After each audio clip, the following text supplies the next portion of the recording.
Dag sê, so bietjie later is gewoonlik, so skuins na 5 uur se kant, maar ek het myself beloof, vandag gaan ek verseker hierdie dagstukkie doen. Nou ja, dis my voorreg op die 30ste Junie, op hierdie besonderse dag, wat daar soveel onrustigheid en vrees oor hierdie land gekom het, dat dit my voorreg is om bietjie met jou te praat. Nou ja, as daar een ding is wat die duisternis haat, is dit lig. Stem jy saam met my? Jy kan die donkerste plek hê. En dan stap jy net in met 'n lig. En skielik is die donkerste uit. Alles weg. Die donkerte hardloop weg vir 'n lig. Jesus sê, ek en jy is die lig van die wêreld. En baie keer is hy so vrees. Onthou jy, julle wat op 'n plaas groot geword het, onthou jy donker was dit as jy nie ligte gehad het nie. Ons het heeltyd loadshedding gehad op die plaas. Onthou jy kerse? Ja, jy het jou handjie so oor die kers gesit en dan geloop. Waar as jy buite toe gaan daar na die toilet toe? Onthou julle? Angswekkend, skrikwekkend. Vrees, donkerte. Man, as die lig kom, dan kan alles in die lig kom. En dan het die donkerte nie meer plek nie. Nou, dit laat my nou dink aan, vanoggend toe ek by manne van die woord is, het ek hierdie gedagte gedeel. En ek wil hê jy moet dit gaan lees. 'n Bietjie huiswerk vir jou. Gaan lees gerus Handelinge 3 en Handelinge 4.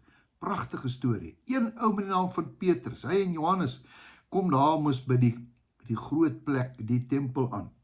En dan kry hulle daar 'n man wat daar sit. Ja, hy vra 'n ou geldjie.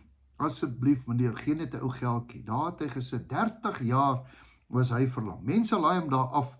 Hy kan niks doen nie. Hy kan nie werk nie, hy kan nie loop nie. Hy kan net vra. En interessant, die kerkmense het mos goeie harte.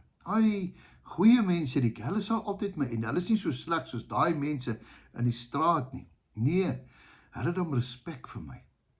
Gee my net 'n almos, asseblief meneer, net 'n ou geldjie, miskien 'n 10 rand of 'n 5 rand vir 'n ou stukkie brood.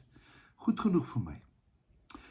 Min wetend, daar kom iemand verskoning met die naam van Petrus verby. Petrus kyk vir die man. Hy sit hier voor die kerk, voor die tempel. Ja, ou Petrus, kan jy nie net daar vir die ou meneer 'n ou geldjie gee nie? Petrus kyk hom so en sê, luister, die Bybel sê hy het hom stip in die oë gekyk en gesê het, goud en silwer het ek nie, maar ek het iets.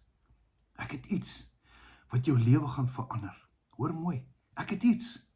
En hy spreek daai iets, maar in die naam van Jesus, staan op. Die man steek sy hand uit, en skielik hoor hy die gekraak in sy voete en sy knie, alles kom in lyn, alles kom perfek reg. Die man spring op, hy hardloop in die kerk rond, die hele wêreld sien hom. Kort daarna is daar 5000 mense, wat dit hoor. Een ou, word genees. Dieselfde krag wat Jesus uit die dood het opgewek het, is binne in Petrus, en al wat Petrus sê, die naam van Jesus. Die lig, die waarheid, die weg, die lewe.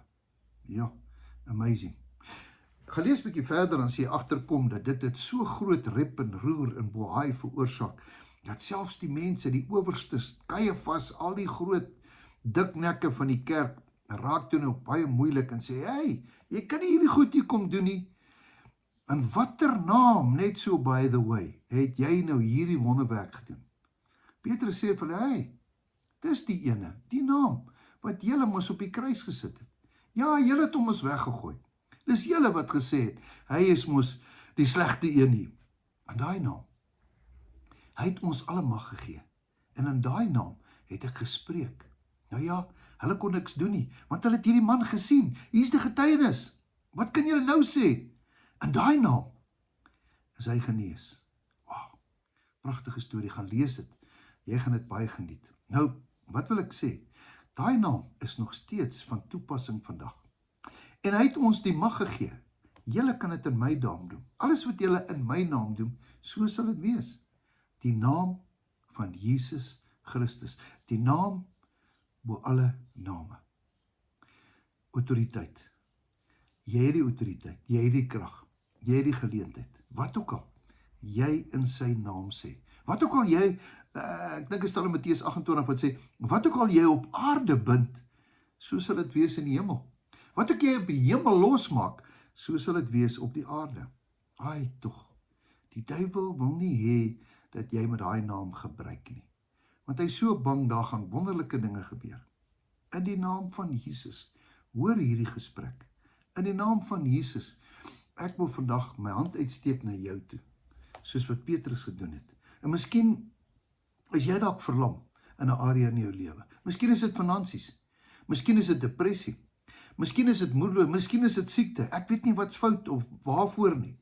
Maar ek wil net kom, ek is nie Petrus nie en ek is ook nie Jesus nie, maar ek ken Jesus. Hy sê, alles wat julle in my naam doen, ek wil my hand uitsteek na jou en sê, in die naam van Jesus Christus, staan op. In die naam van Jesus Christus. Nou jy het 'n keuse, of jy kan jou hand uitsteek, of jy kan dit nie doen nie.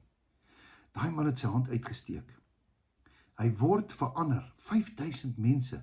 2000 jaar daarna is ons nog steeds verwonder wat Petrus met 'n bietjie geloof reg gekry het in daai naam. Ek en jy het die reg om daai naam te gebruik. Kom ons bid saam. Here, baie dankie vir die kosbare naam van Jesus Christus. Dankie dat Petrus daai autoriteit gevat het en in daai naam is daai man genees. Ons loof en prys U naam. Amen. Mag jy 'n geseënde naam. Jy mag daai naam gebruik, want jy is sy kind. Hy het jou mag gegee. Alles wat jy in daai naam doen, so sal dit wees. Nou ja, môreoggend het ek 'n afspraak daar in Johannesburg, miskien 'n bietjie later, maar ek het net gevoel, vandag gaan ek hierdie gesprek met jou hê. Mag jy 'n geseënde dag hê en weet verseker, jou beste is op pad. Totsiens, tot 'n volgende keer.